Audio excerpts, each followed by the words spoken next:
Hey guys, Fred Wellman. My friend Wes Moore, the governor of Maryland, whom I'm blessed to have known for many years now, was on TV today talking about the ridiculous deployment of National Guardsmen across the country that we're hearing about, and specifically in D.C. right now, to, quote, fight crime. What's fascinating to me is the mission statement that is stated up front about beautification or some crap. But the reasons that Wes lays out, 4 reasons, are very good, and he's right dead on target. I'll add a 5th one when he's done. Here in D.C., there are guardsmen from 6 different states on the street. The mission is, quote, beautification, duty, and support. The defense secretary has authorized them to carry M4 and M17 rifles, but to date, we have not been able to locate anyone armed within the National Guard on the streets of D.C. Why, though, are you so opposed to this deployment?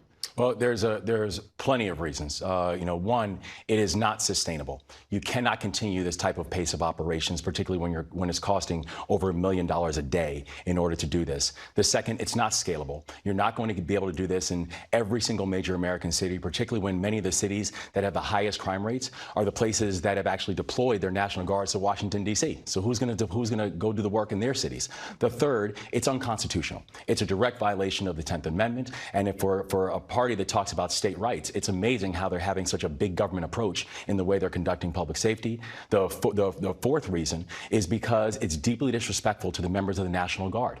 As someone who actually deployed overseas and served my country in combat, to ask these men and women to do a job that they're not trained for is just deeply disrespectful. And so when we're thinking about all of these lasting factors, when we're thinking about the fact that it serves as a distraction from the fact that the president's disastrous economic policies are making everything more expensive for everyday Americans and making life harder for everyday Americans, there is a multitude of reasons that I am against this, and I will not authorize the Maryland National Guard to be utilized for this.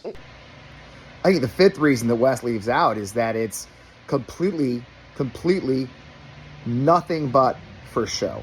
This is being done to intimidate people. That's the reasoning. They're not actually patrolling crime areas. They're patrolling tourist areas where there hasn't been crime. And the goal is simple: to be seen on camera, to intimidate people. You heard maybe that the restaurant visits are down like 30% in D.C. That's a test. They want that. They want people to stay home because this is a test for what's next. Perhaps the election. They've already said they want to deploy ICE outside polling places. Who's to say there isn't a, quote, threat against the election? So they deploy National Guardsmen and others outside polling places. People will be scared to go, scared they'll be scooped up. That's the other reason that Wes leaves off.